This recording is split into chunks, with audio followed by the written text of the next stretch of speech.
Prabowo dan Jokowi ini yang reconcile. Mereka mau ngajak kabinetnya. Karena yang memang konkret dari rekonsiliasi itu adalah kabinet. Nah ini yang tadinya mau dijaga. Makanya kan calonnya di awal yang saya dengar itu desainnya Prabowo Puan. Prabowo Puan. Siapa tuh ide pertama? Saya terus terang saya pernah mengusulkan Pak Jokowi sebagai wakil juga. Sebetulnya sukses loh. Karena cetakannya ya. Juniornya sekarang. Sambil jalan, nama Gibran tidak masuk karena orang tahu umurnya tidak cukup. Iya. Lalu muncullah gerakan untuk melakukan judicial review. Ini kan nggak ada yang salah, nggak ada yang pernah bilang salah. Betul, nggak Kayak kita sensi aja sebenarnya. Tadi Jadi maksudnya Bang Farid yang main di MK itu ada nakal-nakal dikit lah, gitu loh. Tahu gitu gara-gara loh. orang seperti saya tidak dikasih jalan, akhirnya Gibran yang dapat Ya jalan. makanya. Ini yang menghalang-halangi saya juga jadi kapok sekarang ini. Lu sih ngelarang gua maju, akhirnya Gibran yang dapat. Gitu kan. Rasain lu.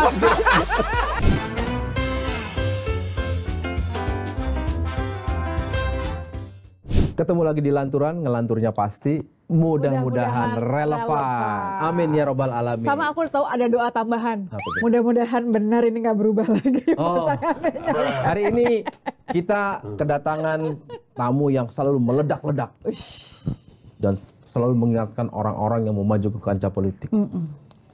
Bang Fahri Hamzah, Wakil Ketua Umum Partai Gelora. Sehat Bang? Sehat. Sehat Bang. Di X gimana Bang? Masih rame Bang? Kita mau bahas itu. Move Iya. on 2024. Mantap aku Iya. soalnya kan. Gimana Bang, Partai Gelora kalau dari sisi persiapan Pileg gimana Bang? Pileg sih alhamdulillah kita mempersiapkan infrastruktur partai cukup teliti ya, karena kita tahu kadang-kadang kemenangan itu sangat ditentukan oleh basis teritorial ya.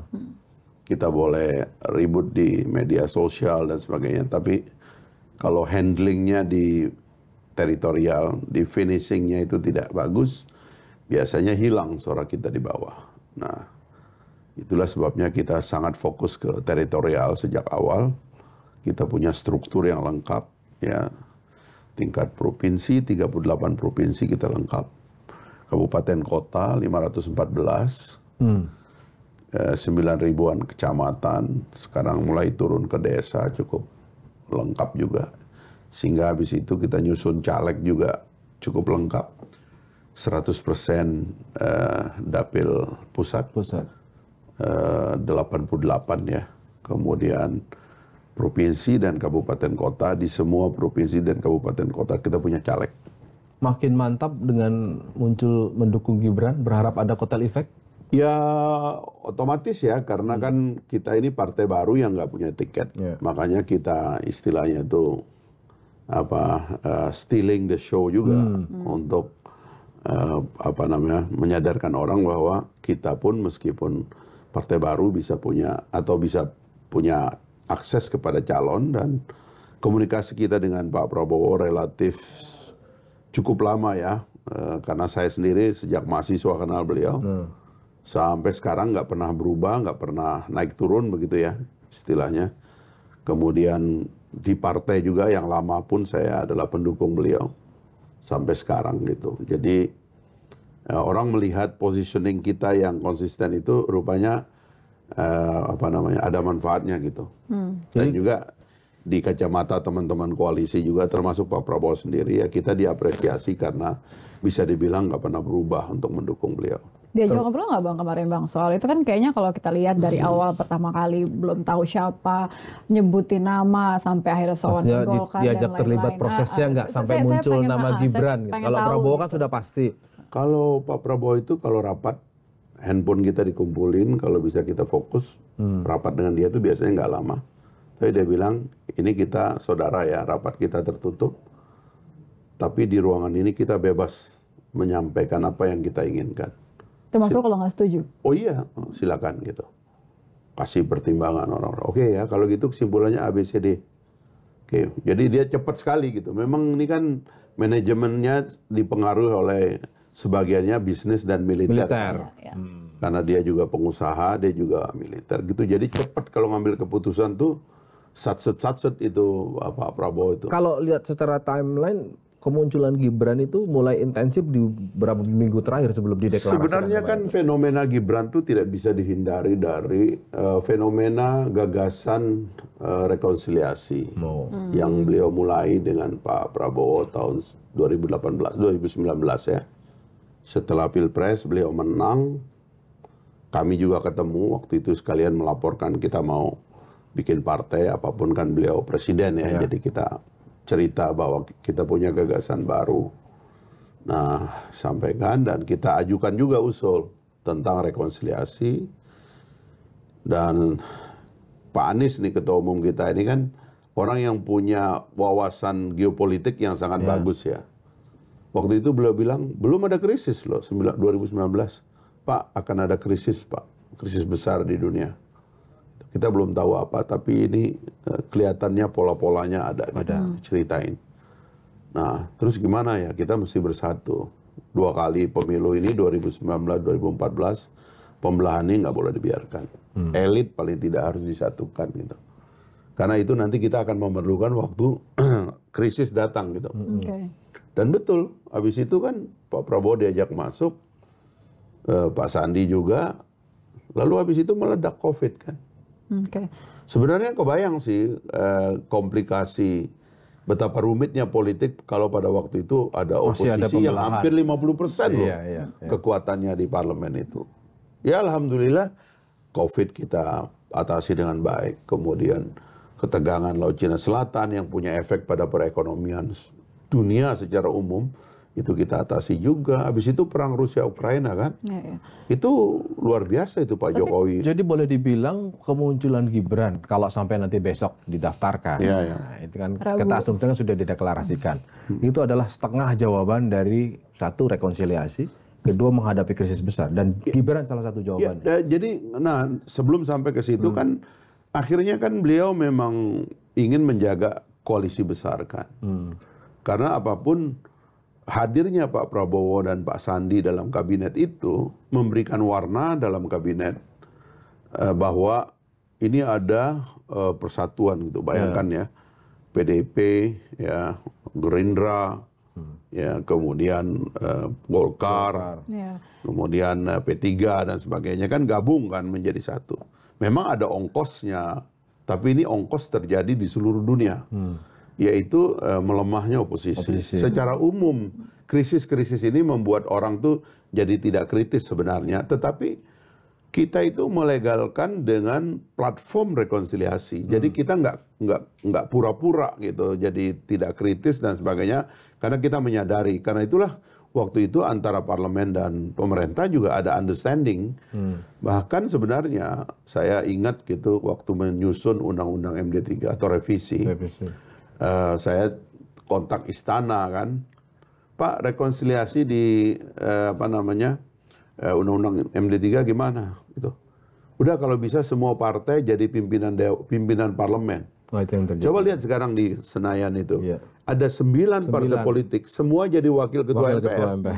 Jadi itu rekonsiliasi yang memang didesain dari awal oleh pemerintah sebelum ada COVID, sebelum ada perang Rusia-Ukraina, sebelum ada ketegangan yang luar biasa di Laut Cina Selatan. Checks and balances bukannya bagian dari hal yang penting? Itu soal lain kan. Memang ada fungsi lain yang kurang kuat, yaitu fungsi independensi parlemen.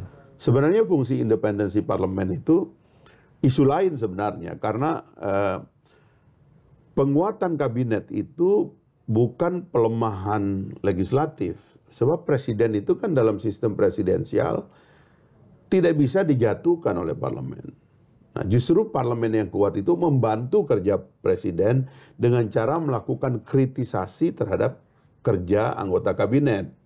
Sebenarnya kan begitu. Jadi presiden sebenarnya senang kalau parlemennya kuat.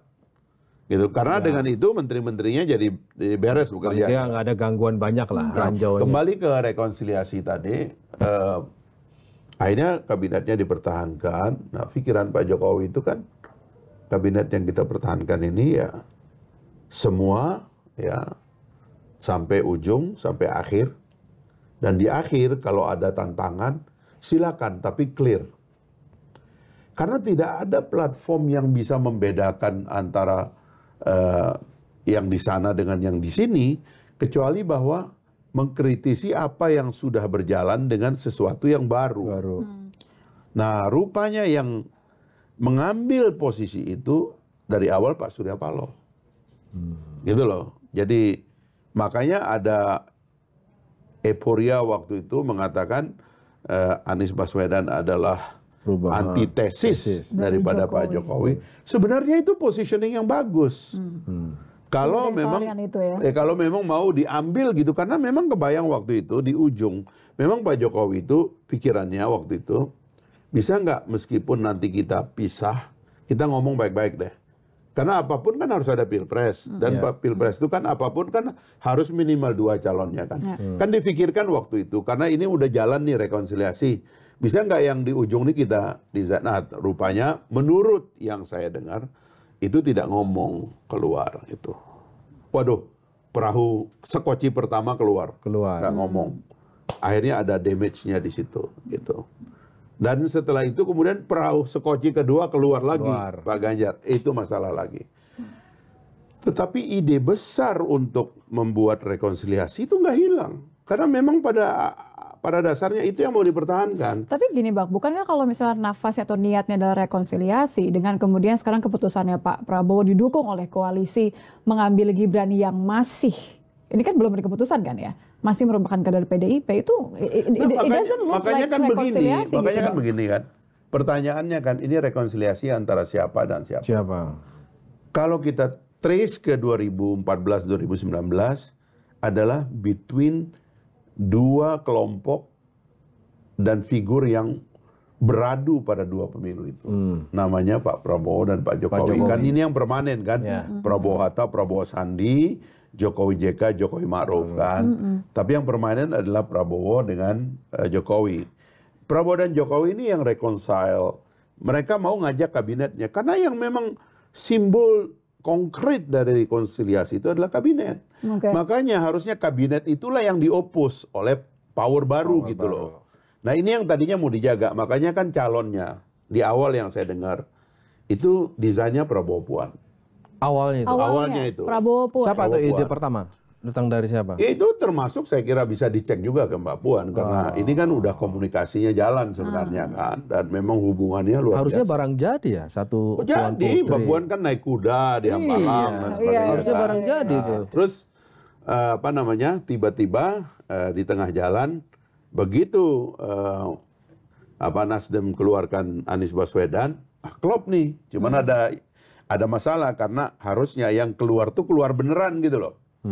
Sehingga penantangannya itu kuat. Jelas. Clear. Ini yang mau terus, itu yang nggak mau terus. Misalnya kayak gitu. Nah, itu pertama.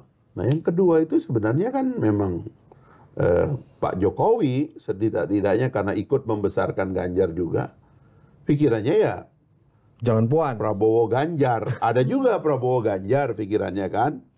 Dan memang kemudian Ganjar yang memang di elektabilitasnya Pak Ganjar gitu.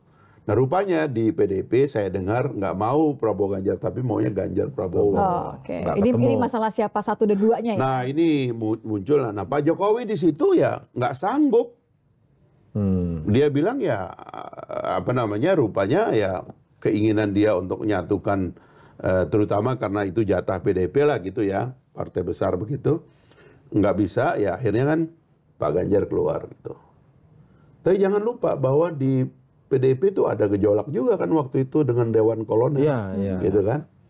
Nah tapi oke lah ini udah jadi 3. Nah, sekarang rekonsiliasinya mau diterusin nggak? Kata Pak Jokowi terusin. Meskipun harus Pak Prabowo dengan Pak Jokowi dan kabinet besar ini harusnya terus berjalan.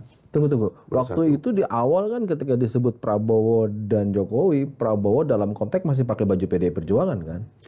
PDIP, Jokowi maksudnya. Iya, Jokowi PDI Perjuangan kan? Iya dong. Presiden. Ini kan antara kandidat presiden. Nah sekarang ketika bukan partai, karena kayak gini ya, ini dilema presidensialisme kita. Kan kalau ada ahli namanya Scott Manwaring itu kan mengkritik presidensialisme multipartai. Itu menyebabkan ketidakjelasan.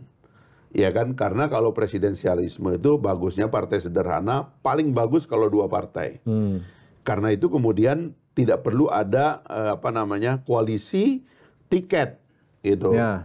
Nah, kita ini kan masalahnya itu presidensialisme multipartai, sehingga kalau kita tanya, ini para pihaknya siapa? Iya. Kalau kita bilang partai terlalu banyak, partai yang mana? Koalisinya dasarnya apa? Sekarang aja kan kacau kalau kita bicara koalisi ya. Yang menyatukan dua partai yang masih ada dalam kabinet, PKB dengan Nasdem dengan PKS apa? Kan tidak bisa kita jelaskan ini. Sama juga dengan PDIP apa?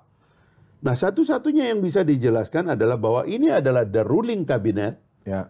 Di negara-negara demokrasi juga begitu. Between ruling cabinet and opposition. Gitu kan. Nah, ini ada ruling cabinet, yang mimpin siapa ruling cabinet? Pak Jokowi. Oke. Dulu lawannya yang diajak rekonsiliasi namanya Prabowo.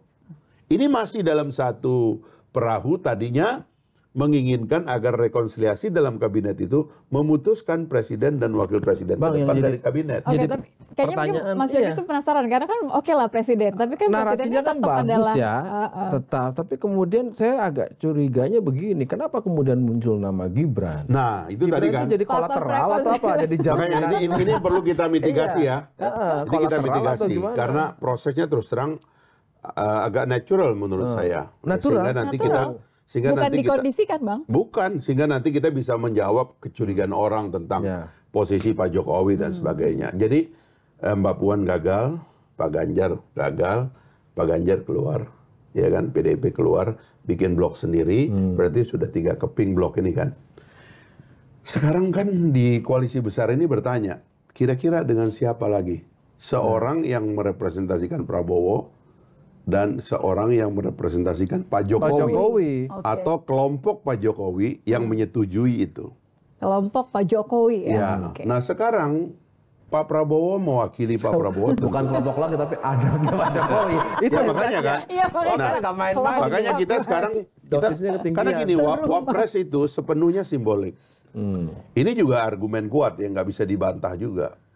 Di negara kita dengan sistem seperti ini, apa boleh buat, karena nomination by the elite sepenuhnya wakil presiden adalah simbolik. Nah sekarang karena simbol Puan nggak jadi, simbol Ganjar tidak jadi, ya ini yang merepresentasikan koalisi dengan Pak Jokowi, yang Pak Jokowi itu partainya PDIP, akhirnya ya cari seseorang yang lebih merepresentasikan Pak Jokowi. Bukan lebih otentik. Nah, itu dia. Gitu ya. Itu dia. Akhirnya. Semacam galon dan saset ini.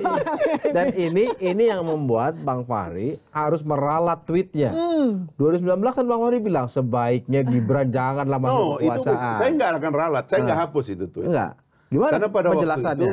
Pada waktu itu pertama saya sendiri masih di DPR, ya mau berakhir. Yang kedua, Gibran belum masuk politik.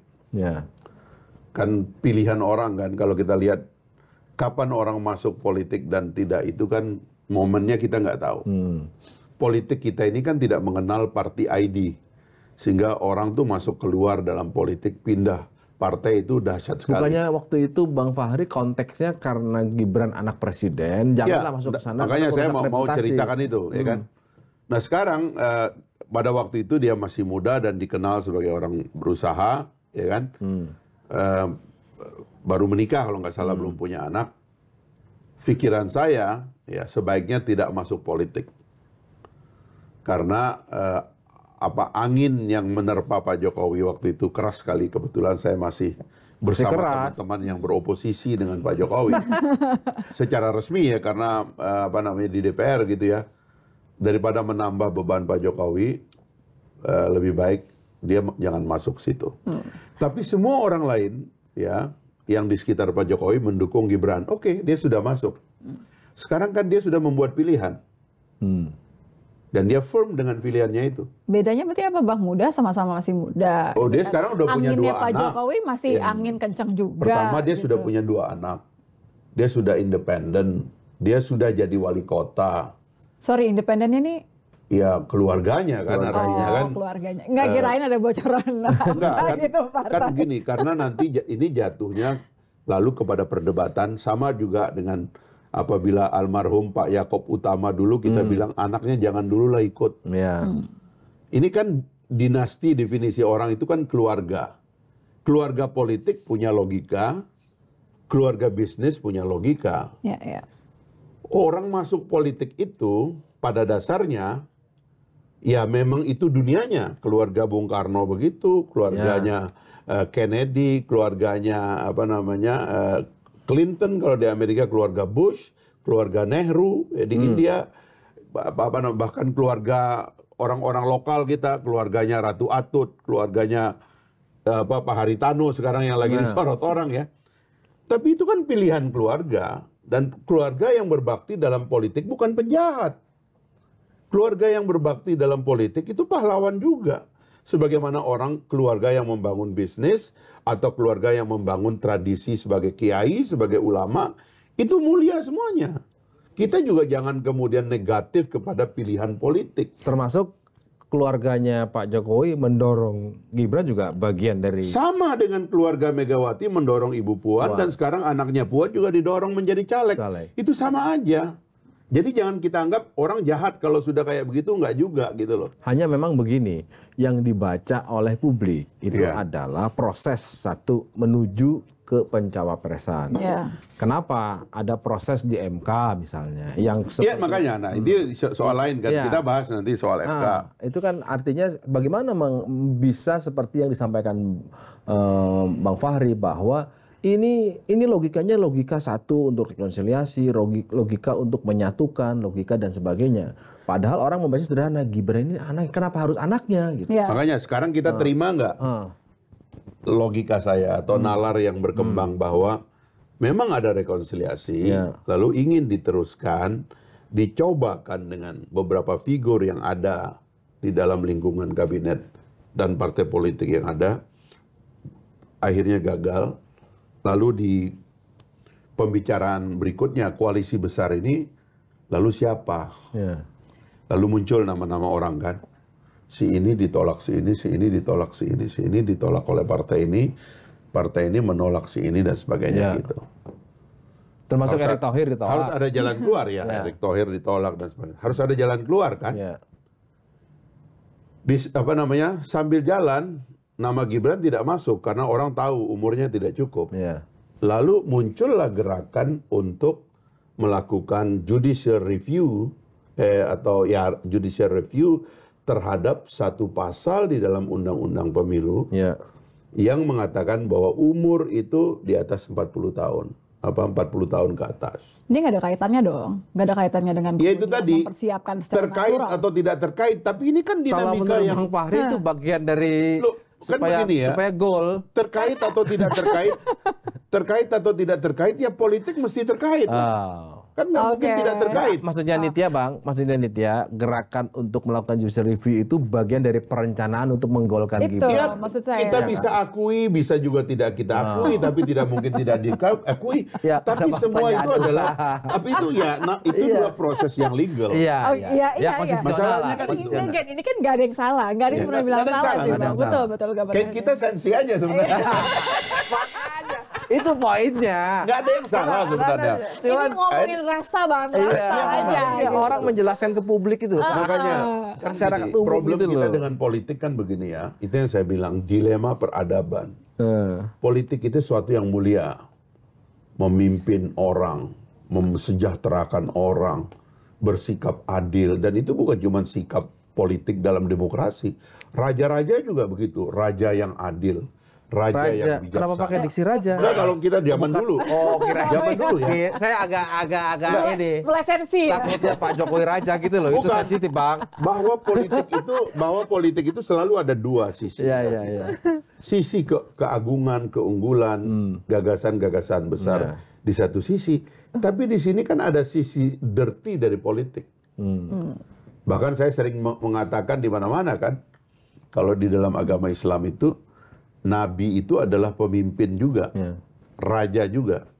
Jadi dia mengajarkan hal-hal yang pengabdian, pengorbanan, ketaatan, peribadatan dan sebagainya. Tapi di sini ada perang, dan dua-duanya dilakoni bersama-sama. Sehingga dalam politik juga demikian kan, ada cita-cita Jadi dalam perspektif ini, dalam perspektif ini tadi misalnya. Jadi maksudnya Bang Farid yang main di MK itu ada nakal-nakal dikit lah, gitu loh. Ada nakal-nakal dikit, ada dirty dikit, gitu loh. Jadi ini ide rekonsiliasi dan seterusnya kan. Di sebelah kiri kan orang berpikir, masa ide doang? Harus diperjuangkan.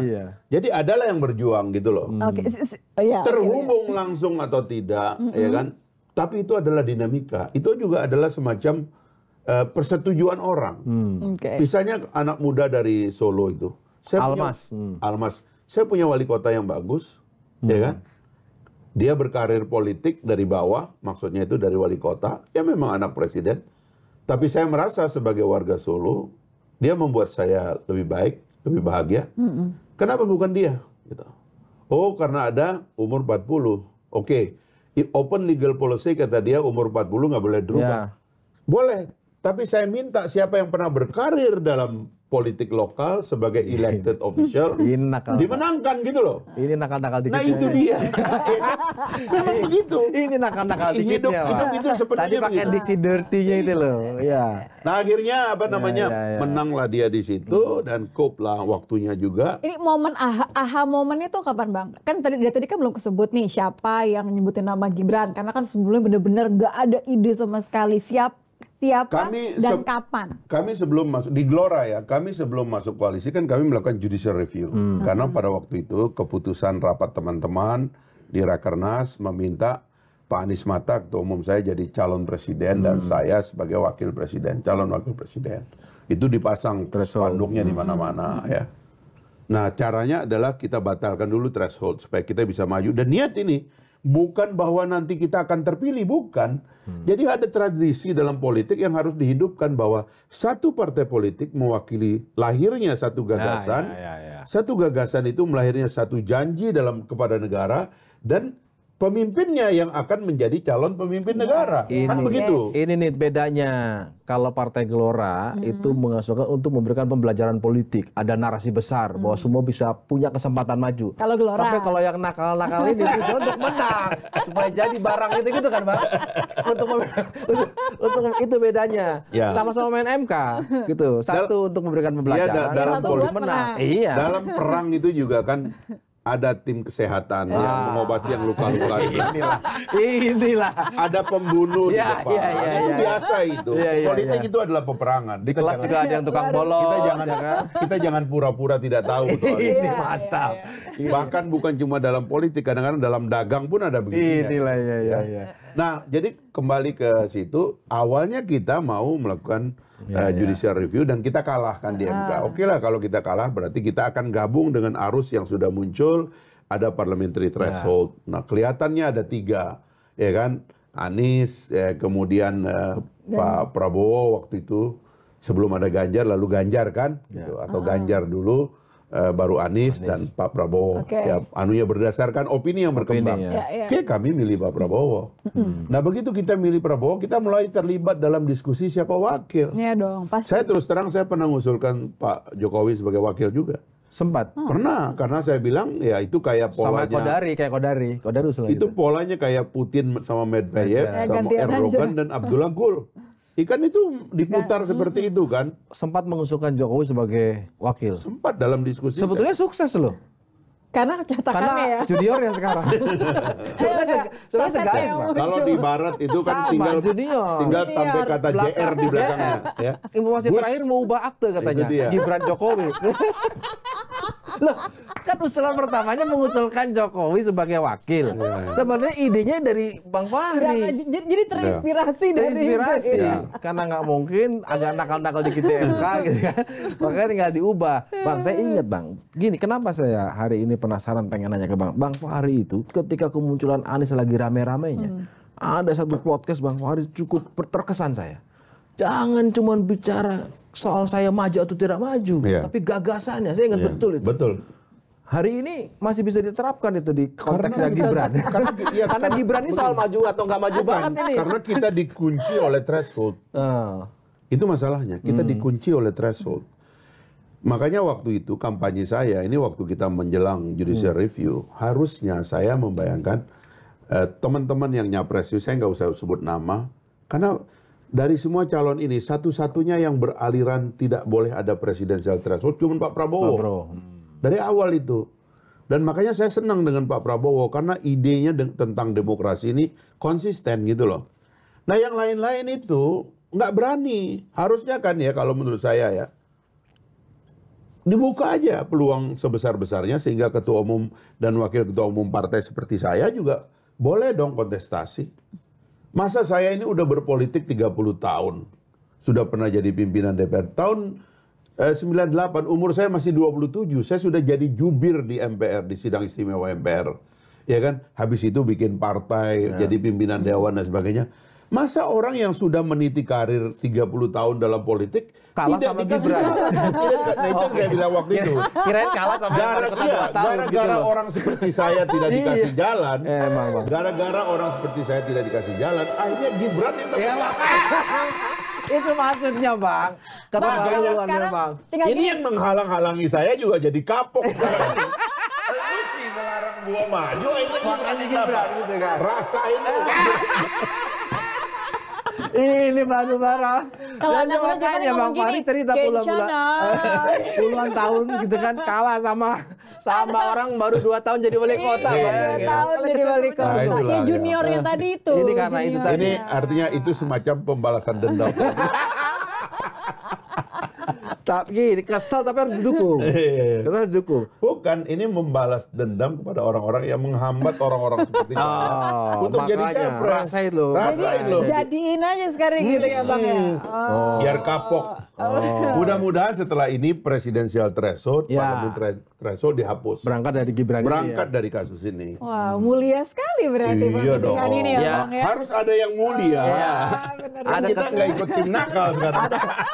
Ada kesel-keselnya dikit gitu. Sebenarnya itu kan refleksinya dari yang perjalanan perjuangannya Bang Fahri kan untuk nggak ada lah threshold dan sebagainya.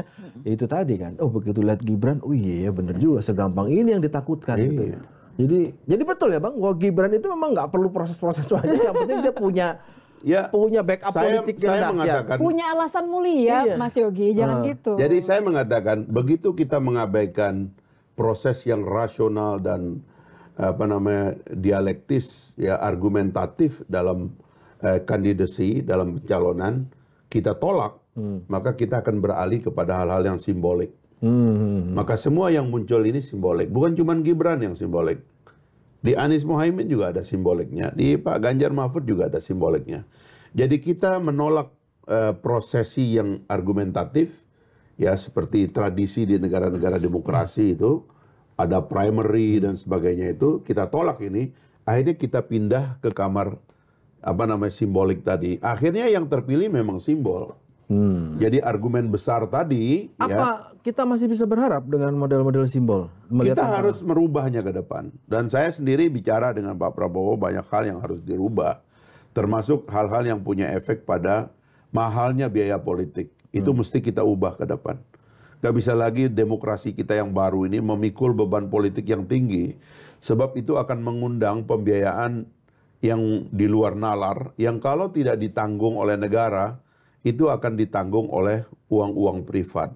Dan itu sebenarnya sebagian yang juga menyebabkan politik kita jadi tidak sehat. Karena terlalu banyak underground money yang masuk ke dalam politik ini gitu. Nah itu mesti kita perbaiki ke depan. Akuntabilitas pemilu kita itu salah satu ditentukan oleh kejelasan sumber biaya politik. Kalau yang mau maju 3 pasangan ini masih simbol, artinya baru bisa dijalankan setelah 2029. Karena kan ini setelah terpilih, ya kan, ya. Apa modelnya kira-kira pendekatannya Bang? Kalau saya merupakan bagian dari koalisi pemerintahan dan insya Allah akan jadi koalisi yang menang begitu, itu harus kita tata. Misalnya apa? Memulai dengan mengajak yang 2? Sebenarnya dulu saya mau mengharapkan ini kepada Pak Mahfud MD sebagai Menko Polkam, harusnya penataan sistem itu dipropos kepada Presiden agar 2024 ini tidak seperti ini. Tapi sepertinya tidak ada desain untuk mempropos perbaikan sistem pemilu yang punya efek pada pembiayaan, punya efek kepada pemberantasan korupsi nanti itu tidak dipikirkan, tidak dipropos gitu ya. Mungkin kalau jadi wapres bisa Bang nanti Bang. Ya sama aja bahkan Simbol. menurut saya Wapres itu kan simbolik ya. Satu. Yang kedua tuh Wapres itu kan sebenarnya nggak ada kekuatannya, lebih kuat menteri daripada Wapres.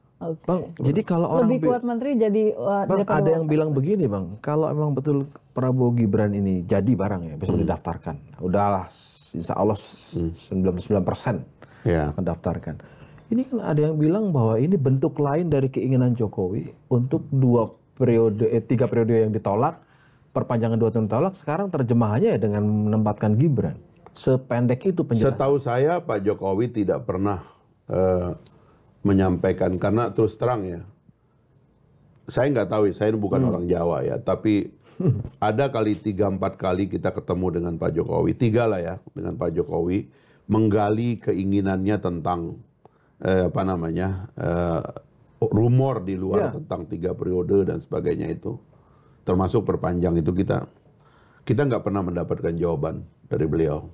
Dalam pengertian dia bilang itu mustahil, dia bilang begitu.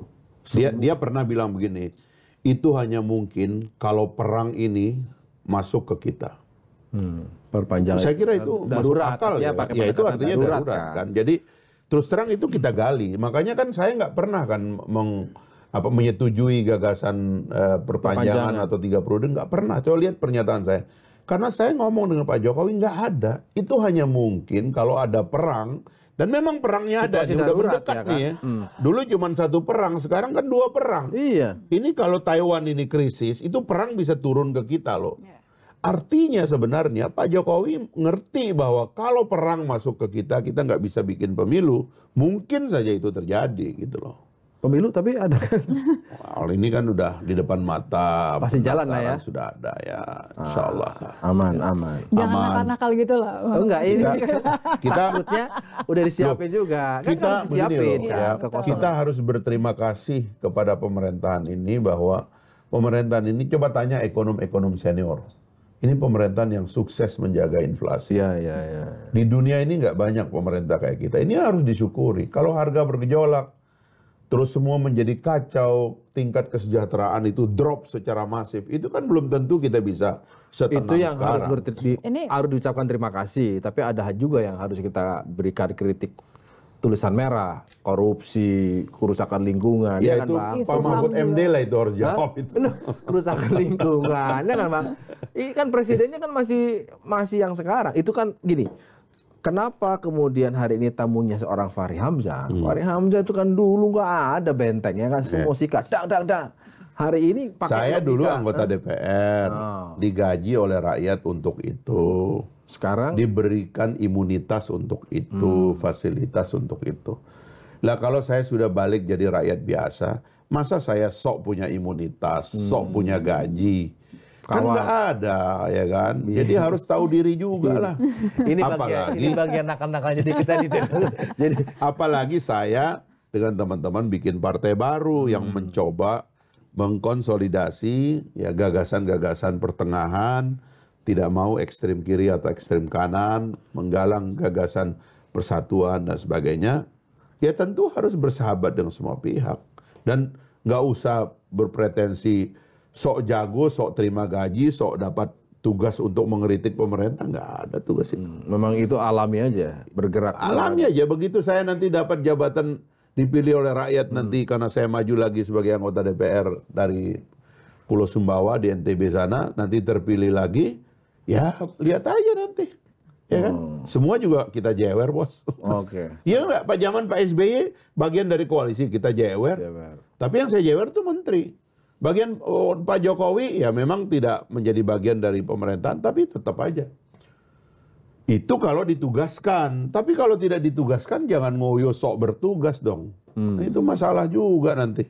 Termasuk Kita ini rakyat ini cari makan. nggak memberikan kritikan kepada Gibran dengan segala prosesnya karena tidak sedang Karena bertugas saya itu. sadari ketidaksempurnaan sistem ini dan proses ini dijalankan dengan baik, maka justru kehadiran Gibran ini adalah pintu atau solusi bagi kita sekarang ini. Gitu. Saya mau tanya Bang terakhir Bang, keberadaan Gibran di Pak Prabowo dan koalisi Indonesia Maju dalam konteks head to head dengan Anies, dengan Ganjar, itu Bang Fahri melihat siapa yang akan diambil basisnya, apakah di sisi Mas Anies atau di sisi Ganjar?